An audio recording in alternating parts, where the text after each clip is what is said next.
How to use keyframes in CapCut PC.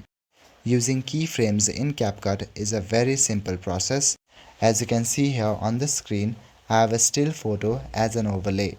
Now let's add some movement to this still photo.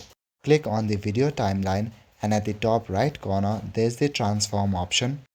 Click on the icon next to transform. When you do that, then you will see a white indicator on your timeline.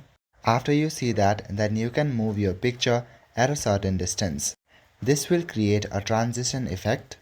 You can do this anywhere on the timeline and you can move your picture anywhere in the canvas.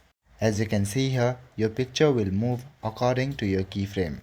If you want the picture to move after a certain pause, then you can again click on the timeline and click on the transform icon.